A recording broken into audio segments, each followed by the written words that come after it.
So welcome to SecondAct podcast. Today I am sitting back to school, back to college, and I'm very excited to do this podcast literally in a live location. I was so used to the virtual world in the last 68 weeks that I have been recording the podcast one after the other. This seems unusual, but very exciting. At the same time, I need to read up the lines to introduce a very special guest today, Dr. Payal Kumar. Dr. Payal Kumar is very British, as you can see her. She dresses up in a way, when you hear her, you will know the accent, very much British. But जिसको कहते हैं ना दिल है हिंदुस्तानी, and I think that is what she is. So, Dr. Payal Kumar, welcome to this podcast. I am so excited to have you. You are the Dean for Management and Research Institute for Indian Hospitality School. Hospitality, again, very close to my heart. We'll talk a lot about that. And Dr. Kumar, you started off, of course, being born in Nairobi, going all the way to UK. In the last, I think, a job before this, you have played various roles also in publication, in women empowerment, in empowering youth now. This journey is so amazing, and though I have a full sheet, to introduce you, and I'm sure that you have a lot more to tell us. So welcome, and I'm so excited to have you here. It's a great privilege. It's really a privilege and an honor. So just regarding my the career trajectory, I was once upon a time a journalist. So I was in Hindustan Times for 10 years. Wow. So while I was working on the desk in the editorial, but I was writing a lot. So I happened to be in Bihar, so I worked very closely with social activists and women activists and things like that at a time when it was very, very underdeveloped as a state. And then I shifted to Delhi around about 2003, and then I worked in Mania Princeton Review as chief editor. Okay. Finally, 2006 to 2012, I was vice president editorial at Sage Publication, which is the well-known academic publisher. Yes. Then I started getting an itch that I need to learn more, and then I started doing my PhD at Accelerate, and 2017 I convocated. Rather than going back into the corporate world, which I thought I would be doing, I kind of became an accidental professor, I would say, and since then I've been in academics. So thank you for mentioning that. And SecondAct is all about literally taking a chance, which is right on our face sometimes, or by default. And you did it pretty well.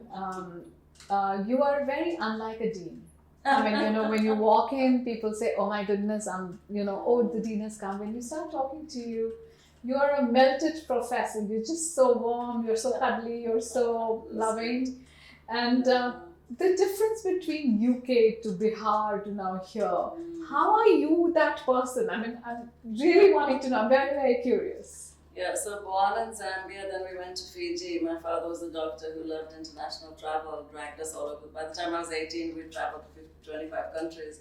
So I'm very grateful to him for giving me that global exposure. But when I went to the UK, I mean, my demeanor, which I'm very aware about, this stiff upper lip, British type of demeanor, which I can't get rid of, and it's okay, it's part of me, right? It was my formative years.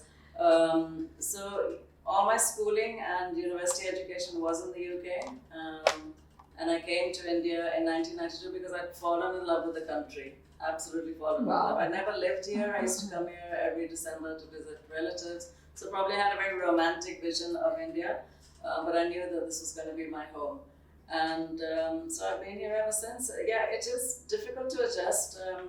As you very rightly said, the first impression of me is that, oh, she's very strict and this and that. But later on, my students, and whenever they give me feedback, they'll say, like, she's just not strict at all. And I've even been called a coconut, hard on the exterior, but really, really soft inside. Yes. So, Dr. Payal Kumar, I know a little bit about your personal side, and I see, and you've mentioned caregiver, right? And I think that really stands out in you.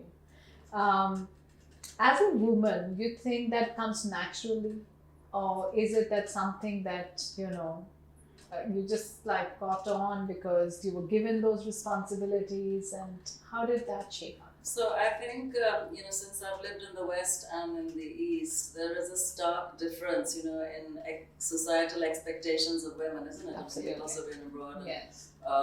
There a woman has a lot of agency and is free to choose whether to work only, not have a family or whatever, there's no stigma involved. But in patriarchal societies, India is one of the most patriarchal societies in the world, and in other South Asian countries who are our neighbors, I would say the expectations of women is very, very different. I mean, even if you are a working woman, you're still expected to, pretty much take care or be in control of what's happening in your house. So since we have a system where women get married and go to the in-laws, so then, between the ages of 25 and 40, I think a lot of women are not just managing work pressure and bosses and targets, but also aging in-laws, young children. I mean, I've been through all of that, and it can be very stressful. So it is superimposed upon us. A lot of women, of course, do it out of the sheer love and all that.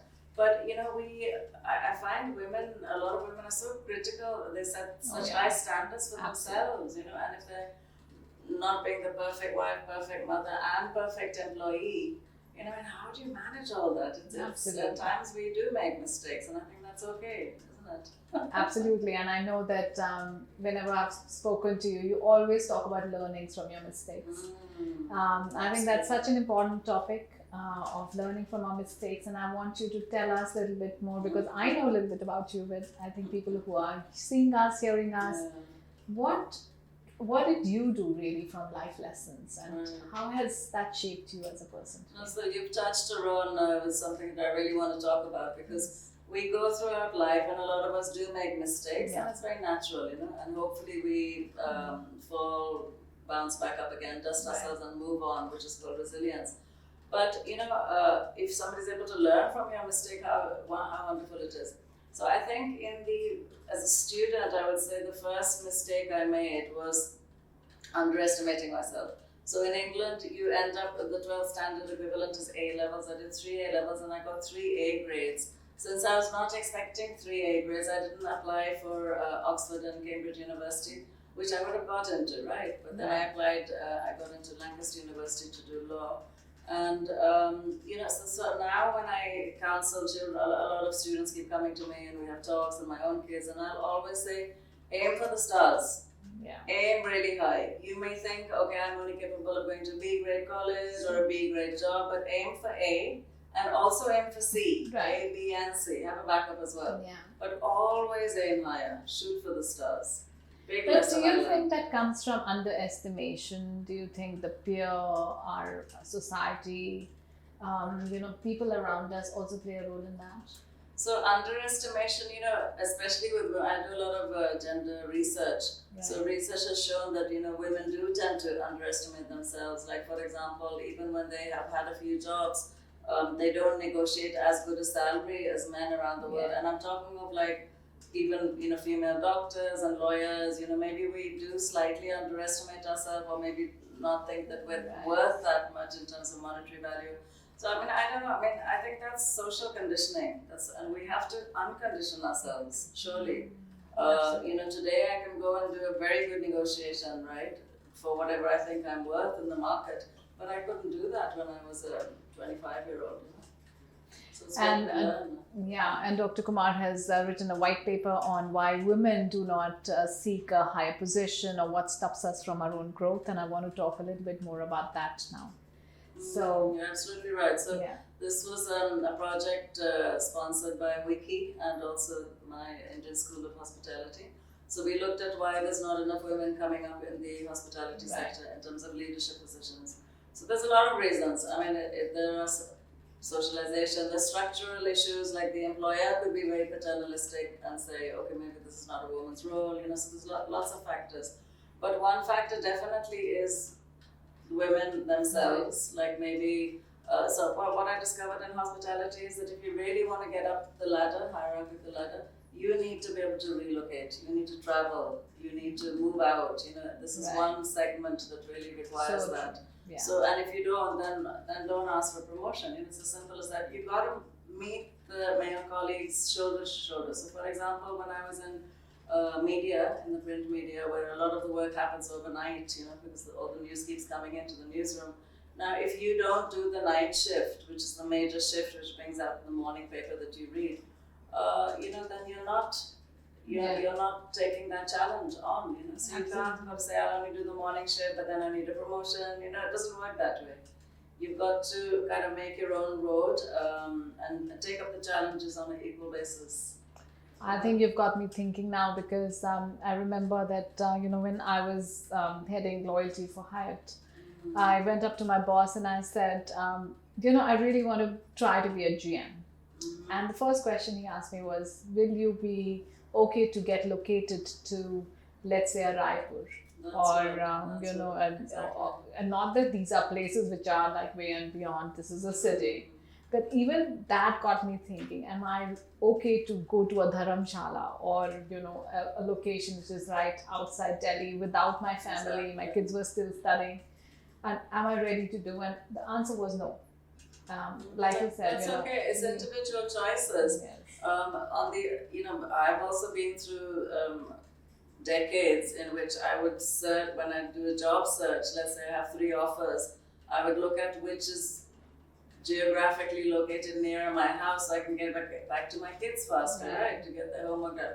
And, so when an employer looks at why we talk about employer branding and they put it out there, that we want people to join us, talent to join us and not somebody else. But they don't think from a woman's mind. And I've spoken to a lot of other women, they say, yeah, for us, the biggest factor is it close to my house? Never mind the company culture and all this razzmatazz that goes on in the background, So there are particular woman lens that, so if you do have to juggle your family and your workplace, it's a difficult balance. It's quite difficult, but possible to do if you have the right support. So I think you've touched upon your student life and that one thing that came out of that student life. The next phase? So the next phase is the work-life balance. So when I started working in the corporate sector, of course we make mistakes and hopefully we learn from them. Few hiring mistakes I made in the beginning, but then I learned very quickly that you need to hire for motivation, not skills. Always, because you could get somebody slightly less skilled, but if they're motivated enough, they have to be mentorable, right? I mean, I did my PhD on negative mentoring experiences because mentoring can be negative for the mentor or the protege, right? So if the person is mentorable, you can get them to a very high level. So that was a big learning for me. The other learning I had was as I went higher up the chain, when I was vice president and hiring managers and stuff, there I realized you should not be too watertight in your hiring framework. So for example, if I had a team of people in the editorial department, I would say that they need to be an MPhil and PhD and excellent English, there'll be certain parameters. But once in a while, you should be flexible enough to look at some outliers. So I'll just give you an example. I won't take the name of the candidate. Let's call him Vijay, right? So he came and his resume was such that he didn't fit the parameters, but he'd done very well in the English language test, which is quite difficult. Okay. And so my manager came to me saying, ma'am, he doesn't fit. So, and I said, no. I want to interview him, Right. And it turned out this boy was working in a BPO and he kept saying, ma'am, I don't have a master's, but please take me. And I thought I'd take a chance on him, and he did so brilliantly in our training, and he got promoted in a year, and today he's a big shot in a very big publishing company. And this is one story. Wow. I've done that for about, several people in my professional life, so which has made me realize that framework is there as a guidance for employing, but one should look at outliers too, definitely. The diamonds. But then what stops us? Why are we so process driven? I mean, because this is unique. This is literally like, you giving somebody a chance, believing in something. In fact, we're so process driven that at times we don't go with our intuition. We go because we're trained that way, processes, targets to fit this framework. So there's this book called Blink, which talks exactly about that. Like if somebody punches you in the face, the first thing you do is blink, right? Which is your intuition. It's like, so even, so for example, I think I've built up intuition in terms of team members quite a lot over the years. And one of the other things, I just to give you as an example, there was this one potential candidate who I just did not feel at all would fit the team. But I couldn't put my finger on it in a very objective manner. So if I had to write a report on the interview, I was like, what do I say? Because she kind of seems to fit everything on paper, but I know she's not going to fit in. So, but since I couldn't write anything objectively, I had to take her on. And it was disastrous, within, she didn't, not even 6 months confirmation, we had to let her go in 4 months. So I am a great believer in you need to follow your intuition at times, not just processes and, I don't know whether you agree with me or not. Absolutely, I agree, and I am that person. I can go with my gut feel. And in fact, I have a very popular sentence at home, what is your stomach saying? Exactly. So for everything I have, what's your stomach saying? So I also tell my children when they are stuck and I say, ask your stomach. There is an answer. Right. I believe in that. So, absolutely. It's worked for me. So, what I hear is a lot of work with women. You also give a lot of attention to the inner voice or connections, and also have a little inner child which is always telling you to, also, care for your own self, because I've seen that also in our retreat, and you're very unique in a perspective of not only giving to others but also taking our time, and that is so beautiful. Did that realization of self-care come recently, or you always believed in it? Very recently, because I'm a young 56-year-old, I hope you will say. I don't know where the last few decades have gone, by, as I said, caregiving of the elderly in my home. Kids were young, and homework and parties, and all the stuff you have to do with kids, and the swimming lessons and dance lessons, and then you're working in a high level corporate environment, so, and then there's a lot of international traveling. So it just goes, before you know it, 20 years have gone by, and the PhD, entering the PhD world was the first time in many, many decades that it was a me thing. That's something that I had wanted to do, never had time to do it when my kids started growing up a bit. And now I've started consciously making time out for myself. I'm still a workaholic, but I'm not doing, like 24/7 is what I used to do once upon a time. I've published 12 books, I'm working on another 4, so that kind of gives me a lot of adrenaline. I love my work, I love my teaching, I love my research, but I will definitely make time for myself, for my family, be it walking out with the dog or going for a retreat. I went for a retreat with you in Goa, it was amazing, with the Coffee Beans group. So I think we need to find spaces that me time, especially for women who are juggling. I'm not saying men are not juggling, but I feel that in patriarchal societies there is a lot of pressure on women in various ways. But you need to find out that time, that me time. Especially, Archana, if you're an introvert, because extroverts thrive on being with people. So true. Introverts need that me time, even if it's an hour a day, just to sit alone and have a lot of thoughts going around in your head, you know what I mean? And I'm inclined towards introversion. Really? I am. Oh my goodness. What do you believe? People who are seeing her now, seeing her talk, and of course all her thoughts. Where is this introvert? We must check on her. Okay, so now you work with a lot of young people, a lot of youth around. Is there anything that has come up ever since you've started to work in universities or work with younger children? Because at one hand I feel that they give us a lot of impetus on and a lot of knowledge and awareness, and opens our mind as well, because they have so much to give, but at the same time they have so much to also take that sometimes I feel that they're so muddled, they're so all over. But what is your learning with them? What do you think of youth of today? So I don't know how many hundreds of students I've taught, UG, PG, MBA, and I have PhD students also.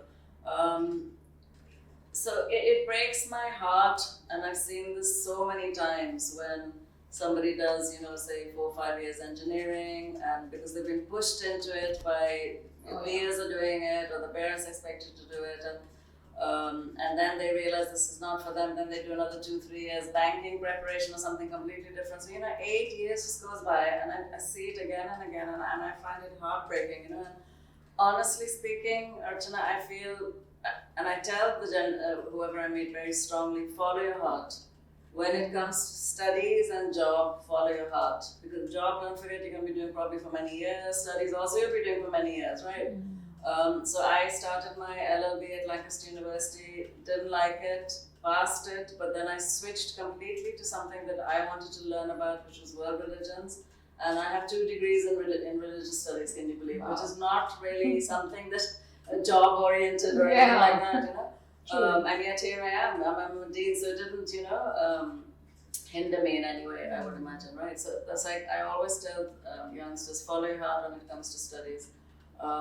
Regarding choices, if we talk about choices, they have so many choices which I feel at times they don't. You and me are pre-Google age. There was no Google. There was no digital library on your fingertips. There was no media that you can have, apps which will tell you about the news. So when I interview students over the last few years for admission, I'm astounded by their lack of knowledge about the world around them in terms of news. When you have 24/7-hour channels, when you have news streaming all the time, and you ask them a simple GK question about, what's happening in Britain or US or NATO currently, and they're like, but they tell you about crypto and NFT and seriously.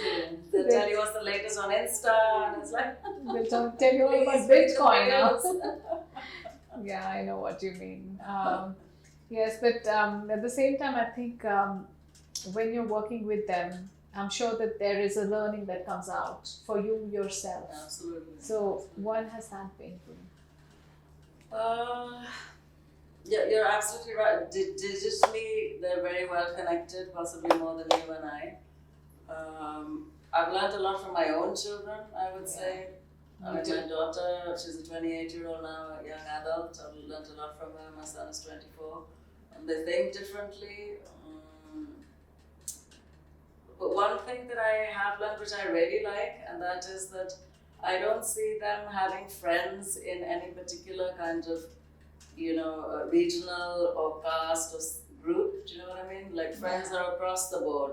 They're more inclusive. Much more inclusive, I think. And I think that's a beautiful sign. So I think that's something we should learn from. Secondly, they're not as, so private about their lives as our generation used to be, right? Because everything's out there, isn't it? Insta, Facebook. Not so much Facebook these days for them, but they keep putting their lives out everywhere. And we were like, ye nahi batana, wo nahi batana. So maybe that's something we can learn from them too. Openness. I think that's great, and I think for me as well, I think I've learned to be more inclusive from my daughter as well, because she asked me, you do retreats for women, you do retreats for men, and what about others? And that really pushed me to a corner to say, oh my God, I did not ever think. So I started to then know this world, what are other people and, whom we don't include in our lives. Absolutely. So in fact, I do a lot of research in diversity and inclusion, but it's very important to understand that diversity doesn't necessarily mean inclusion. So let's say, for example, an organization has some amazing diversity policies and they, welcome all types of employees, from even neurologically, challenged employees, let's say. But it doesn't mean inclusion. It doesn't mean that people will have lunch with them at the canteen. You know what I mean? So I think people need to understand that these are two very different things. You need diversity to lead to inclusion, but it doesn't necessarily do so. So I think I was talking to one of them and he said that, the infrastructure can always be built for us. But what about the hearts opening? Exactly. So we see that now the toilets are more, neutral. They are no gender specific. You also have like a dining area which everybody includes you. But at the same time, you're still aloof. You're still something doesn't connect. Exactly. And I think there is change has come, but I think we are still very biased. I think we are, especially in India. We have a lot of belief in silos, and I think we need to get out of that. But I'm glad of the youth of the country, and this is for you guys, the younger lots. So thanks for opening our minds, our brains, our hearts as well. And thanks for making it more real, more loving, and more inclusive world. So that's great. True. Dr. Payal Kumar, this is a Second Act podcast. We haven't spoken about your Second Act. And our Second Act has various meanings. The meaning that I hold most close to my heart is that there is always a purpose behind what we are as people, what we are trying to achieve as as humans.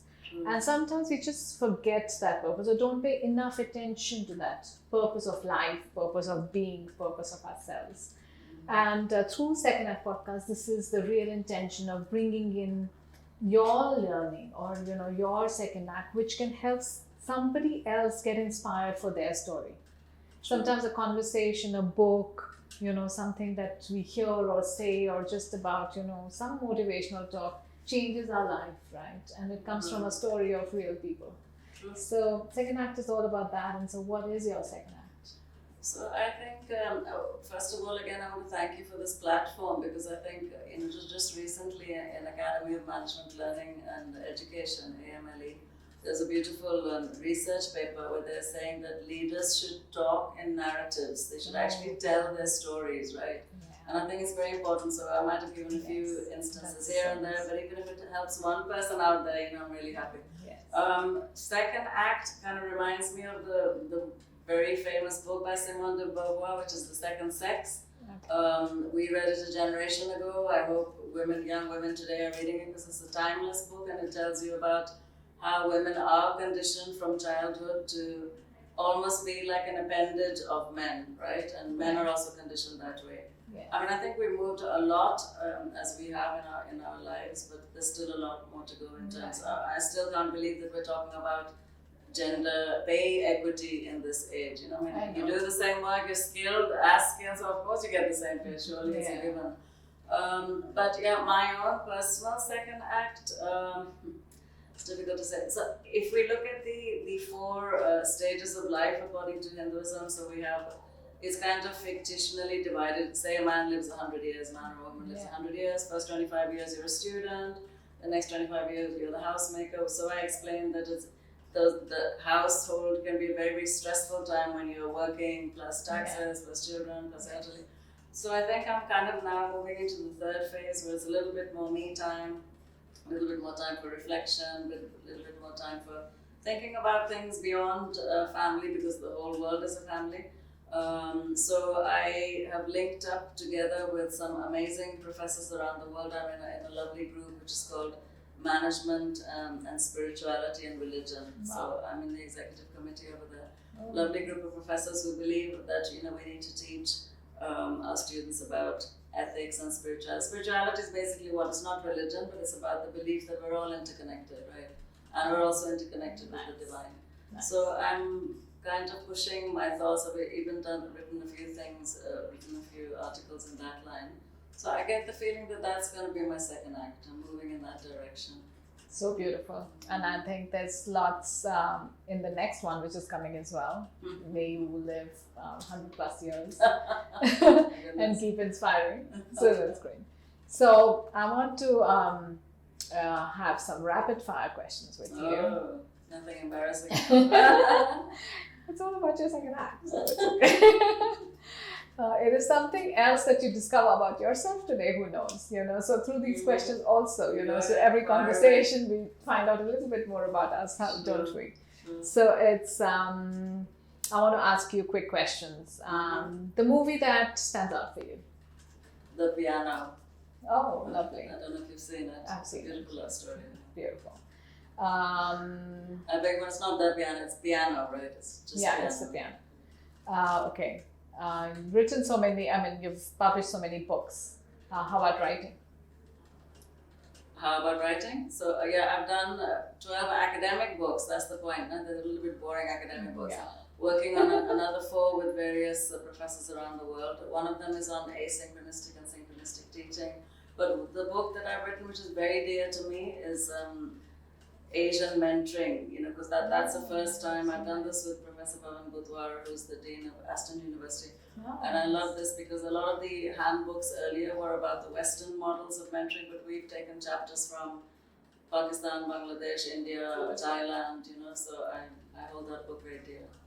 So the country that you aspire to go to? I'd love to go to Bhutan just to understand why they have the happiness quotient every year the highest in the world. What are they doing right over there? So I'd love to go there. Okay. The fun quotient in Payal. Fun push. Being with the dog, my kids thrust this dog upon us. He's a Lhasa, tiny little dog. But yeah, I love being with him, and he jumps on us when we come home and welcomes us. Of course, I love watching films. I like having solitary walks where I'm in nature, reflecting. Beautiful. I like a little bit of badminton. So that's me. Okay, that's That's cool. the fun part. Okay, so an ideal romantic day. Ideal romantic day would be someone who says, "I'm giving you money. Go spend your time in a spa. Then go shopping. Then we'll have dinner. I think Treat yourself." the definition of romance also changes in every quarter. What we Absolutely. thought in the first 25 changes in the next 25, and like literally Absolutely. is like about like give me my space and give me money. So in fact, I happened to see a very old couple recently Okay. sitting by the side of a swimming pool, and the gentleman got up and he was very wobbly on his feet, and I was thinking, why is he not using a stick? And then the wife gets up and she's very wobbly on her feet, and they both held each other and walked like walking sticks. It was so yes, the definition changes. Okay, so the biggest life learning.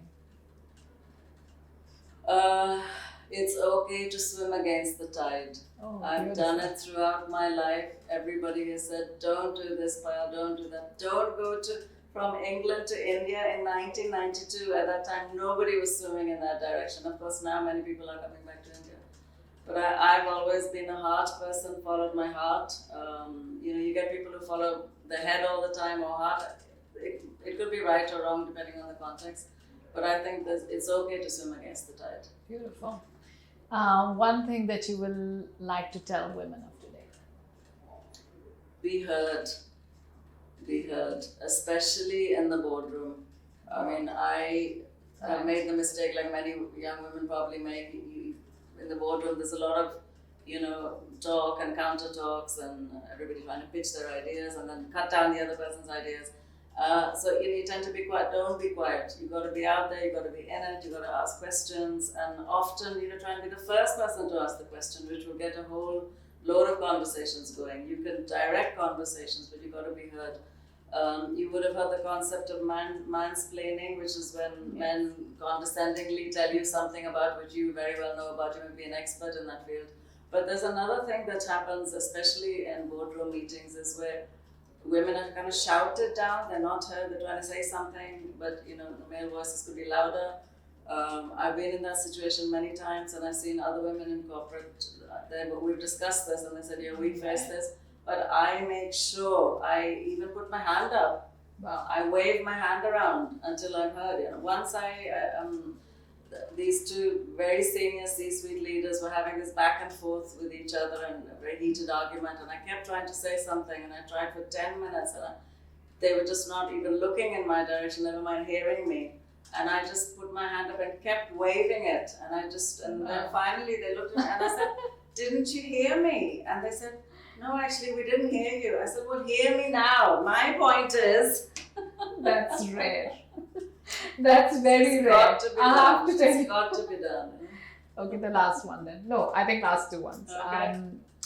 One thing for men of today.